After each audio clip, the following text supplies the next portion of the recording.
Nottingham Forest come away from the Emirates with a 2-1 defeat, but is it all doom and gloom as we saw signs of hopefully some good football to come?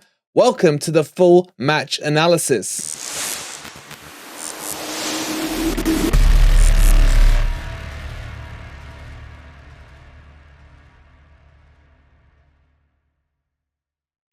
Good morning, good evening, or good night, wherever in the world you are, whatever time of day you're watching this. Hope you're having a fantastic day. And welcome to the full match analysis. It's the first one we've done in a very long time. So I'm kind of looking forward to getting into this. And if you are, don't forget to hit that like button. Subscribe to Forest Fan TV if you are new. And make sure you've got those notifications on so you're made aware of when a new video is out. Don't forget to go grab your Morgan Gibbs White. Look at that signed framed LED. Beautiful shirt from Football Prizes. The link's in the description. All right, let's get into this and let's look at some of the key moments from the match and what could have been done better or what did work really well for Forest. Okay, so the first thing I want to talk about is the shape of Forest. And we tended to see this a lot. Tended, is that even a word? And get on that one. Anyway, we tended to see this a lot. Is it a word or not? Someone else tell me in the chat. But this was the shape that Forest took. And this is your definition of full low block of the low block. And what do I mean? Look where Brennan Johnson is right there in the middle, roughly, of your screen. That's a position you would expect to see a CDM, not your number 9 in a match. And I think this was too much. There's still gaps around him though, because the low block is so low, there's still spaces to operate in because Arsenal were trying to stretch Forest a little wider. You can see most of the back five there from Serge Aurier at the top of your screen. Work your way across, and then you've got Yates, Mangala and Danilo across the middle. Well, Danilo is actually just slightly out of position. But the point here is, yes, we had to low block, but we didn't have to low block this deeply. And I don't want to see this in the other 3 hard away matches we've got coming up. I still think you need to leave someone further up the pitch to cause a headache for the defenders, because all you're doing here is eventually you're going to crack because you're saying to Arsenal or whoever the opposition is, just keep that sustained pressure going and eventually you'll make a chance. And there is no risk back at you because our fastest player is playing so deep in this low block that you will have time to recover.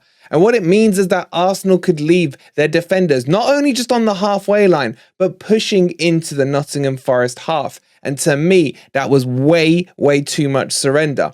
Now, having said that, for the first 20-25 minutes, it was looking like it was working. But as I just mentioned, that sustained pressure just eventually allowed chances for Arsenal and meant that they were able to get their goals. So this was nearly right for me. I would have liked to have seen Jono towards the halfway line, maybe stretching them out on the right, whatever, just to give those diagonal balls in behind that he could run into. I would have probably liked to have seen Morgan Gibbs White where Jono is, but this general shape for me was too deep. Do you guys agree with that or not? Let me know down below. All right, so we're going to have to talk about the Brennan Johnson miss in the first half, and should he or should he not have scored it? In my opinion, he definitely should have. This may be a Jono a week or 2 down the line with a bit more sharpness, a bit more game time under his belt, would have done the right thing. The lob wasn't the worst decision to make, but it wasn't accurate.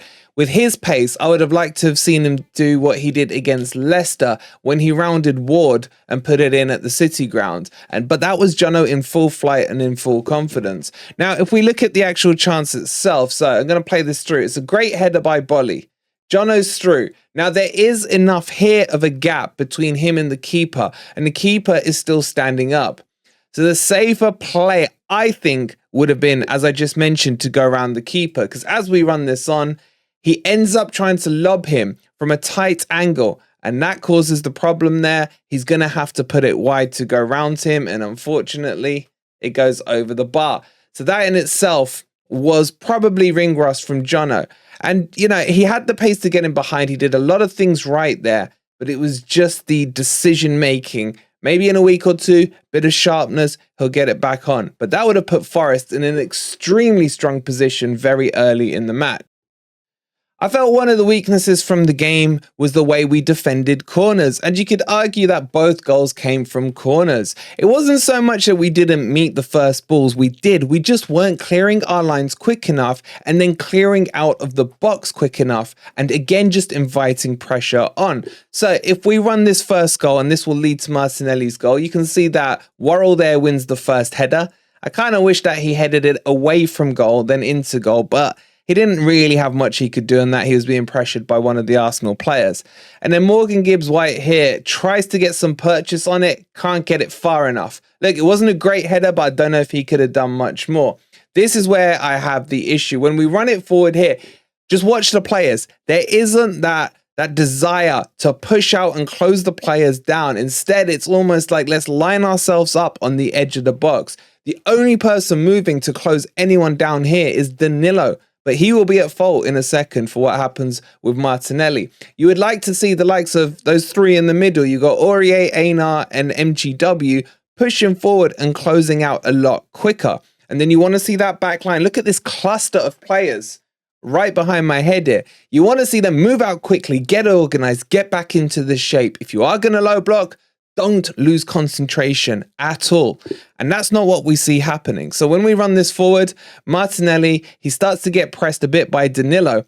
And then down the line he goes. And this is a lovely bit of skill by Martinelli. We'll talk about the Berber spin in a second. But this heel-to-heel drag forward that he does is very tasty. But between Danilo and Aurier, they should not have got done by it. So there's the drag back. And then there's the heel. There's the Berber spin. Did he mean to make it as a pass? Was it a bad touch on his heel? You guys decide. Let me know in the comments down below. But then straight away, you want some movement for the rest of the players. Who's picking up Nketiah? He's got so much space in the box. You've got your two of your three centre-backs just there, Worrell and Bolly, in line with each other. Marking really no one. Bolly's probably in the wrong position here. And you will see that he will panic and go to close Nketiah down and get sold by a mini fake kick. So let's run that through. There, he sells himself. Allows Nketiah in. Now it's up to Worrell to try and recover the mistake of Bolly. And it kind of doesn't help the situation inadvertently because he ends up getting a deflection on, although he is trying to stop the shot. It happens. It's unlucky. The actual shot itself is very lucky, deflects and goes in, but it all comes back to the organization from the corner. Get that first contact, get that ball headed away, clear your lines forward and get out and close the players rather than inviting them back into the box. But that's my assessment of the first goal. Okay, let's move on to the second goal, and yet again it is from a set piece, and again the lines aren't cleared. And we had plenty of opportunity to clear them, and I'm going to have to call out my boy MGW on this. He's trying to do his 5-star skills in and around our penalty box when there are no Forest players he can pass to. And as they always say in football, you know, safety first. If in doubt, kick it out. All that kind of stuff kind of left his mind. And that's exactly what he should have done. So again, I'm probably going to be in the way here. In fact, let me move myself just to make sure we're not impeding the view here. So let's just drag this. Look at that, I can move. Cool. Okay, so the ball's going to come in here. Again, someone get to it. Worrell tries, but then it's here. A bit of a mess. MGW will pick it up. And instead of taking a touch and punting it forward and then letting the players get out, get the shape back into play, what he does, he goes to try and skill the player and absolutely messes it up. And that was the problem. He took the ball way too far out wide, should have just punted it either into row Z or up the pitch. And then from there, all that's going to happen is he's going to try and recover. Everyone's out of shape. You can see again here in the middle, you've got a cluster of 5 players, all marking one person in the box, not getting back into the shape. You've got Worrell walking out slowly, Bolly walking out slowly. You've got Mangala, who's the only one trying to attempt, who's kind of smelt the danger of what's going to happen and try to recover it. But you want the whole team to be aware of what's going on. And as this ball is played, suddenly you're going to get Saka, who's pressured by Mangala. Mangala was the wrong side of him, wasn't strong enough, Probably could have tried to get like an elbow onto him, or a shoulder onto him to maybe put him off. No one else really closing down from the middle. You'll see in a second that McKenna and Yates will go, but it's too late. They should have seen there that he's going to struggle to get the right side of Saka. Here comes the movement, and this is what I hate, is when a player turns his back on the ball, which is what Yates is starting to do here, and he ends up facing the wrong way. Put your body on the line, man. If you get hit by the ball, get hit by the ball. It's better than that worldie flying in and bang, in it goes. And all of this is the same problem that we saw in the first goal. And this was the frustrating bit for me, that you see the same mistakes being repeated. A corner is taught at, at school level. Get it, clear it if in doubt. If we'd done that, we could have avoided 2 goals. Yes, the finish was sublime. Yes, the skill from Martinelli was either sublime or lucky, depending on what side of the argument you sit on. But go back to the root of it, and the root of it was not clearing your lines and not getting out quick enough. So those are the 2 goals from Arsenal. Okay, let's move on to the strong points and the positives. And if you are going to play a low block, then you are going to need to counter-attack. And this was a really good piece of counter-attacking from Nottingham Forest, and in particular, 2 players, the 2 substitutes, Elanga and Awoniyi. Now, a lot of people I've seen online have said, oh, it was a game of 2 halves. We were crap in the first half, we were brilliant in the second half. I don't tend to agree with that. I don't think until we saw the introductions of the subs, which was about the 70th, 75th minute, did we start to see patterns of play. And then off the back of the goal, we saw Forest committing men forward, a change in shape as well, and a change in personnel. And things were starting to look better. But I don't agree or buy into this halftime everything changed, because it didn't, in my opinion. What do you guys think? But let's assess this goal. And as much as Elanga's had all the plaudits, and rightly so, I think Awoniyi can't go unpraised on this, because he's the one who actually wins the ball in the first place. So if we have a quick look at it, the corner comes in, and it's a theme in this match, corners. There's Awoniyi. Now, he will do his usual shinny touches, but it's kind of under control. But he's aware of where Elanga is. And again, what I like is, look at Elanga. He's the one that smelt the potential counterattack, and he is on his bike. You can still see, though, our lines haven't been cleared, just above my head here. These guys should be rushing out, getting as high up towards the edge of the box as possible. But anyway, let's run this forward. There's the shinny touch, plays it through, and then this is the point I want to bring up. Look at where Awoniyi is. Now, yes, it is easier to run without the ball, but he's starting behind a couple of Arsenal players and also behind Elanga. And then you're just going to see both of them put the afterburners on. I mean, look at Awoniyi go. He's not even fully fit, apparently. This is the bit I love. Elanga's got in behind Saka, of all people, and Saka's no slow coach. But watch what Awoniyi does. The best part of this goal is the movement across Ben White and the way he absolutely sells him. Ben White right now doesn't know where Awoniyi is. He's too focused on what Elanga's doing. And that's why I think Ben White potentially is a weakness for Arsenal. And then watch Awoniyi's movement here. Bang, there it is. Nice, quick, sharp movement into the box. You can tell he's a striker who's confident at the moment and is sniffing out for an opportunity to score. What does he do here? He makes the pass easier for Elanga. Elanga can now square this ball across to him. It's going to go to him. However, it's still not an easy finish, because Ramsdale has got his angles right here. He's covering the near post. Awoniyi's going to have to place it really well, and that's exactly what he does, and he slots it in for a fantastic counter-attacking goal. For me, the move of the match. Yes, Saka's goal was a beautiful finish. Yes, Martinelli did his roulette nicely, whether he meant it or not.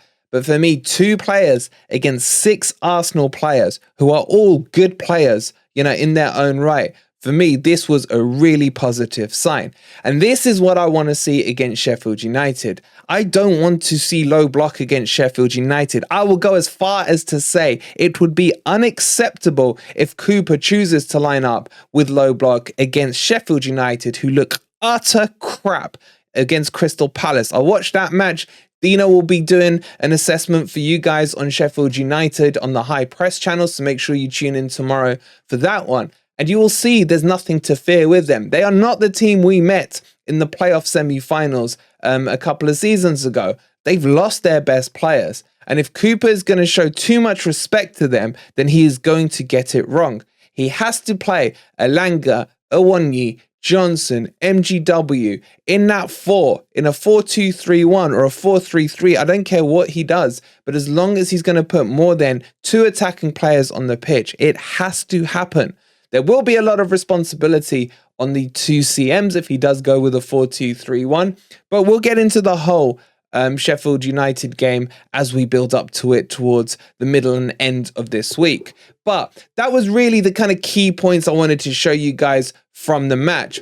There are positive signs to take away from it. That second half, when the handbrake was actually released, it doesn't matter if you're playing Arsenal, Brazil, Real Madrid, whatever, players will struggle against being pressed or speedy counterattacks more so than the position being surrendered up to them.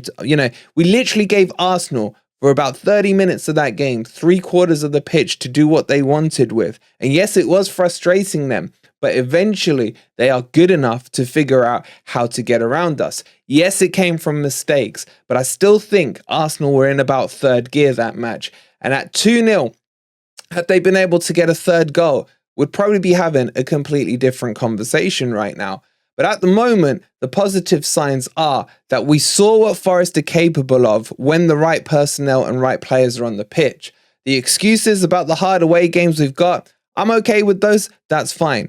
But what happens against Sheffield United and Burnley right now, this is where Cooper's going to need to prove that he has the tactical awareness to be able to put the sword to the players. And my biggest worry about it is, you've had a team now for about 8 months or so who have had nothing but low block installed into them.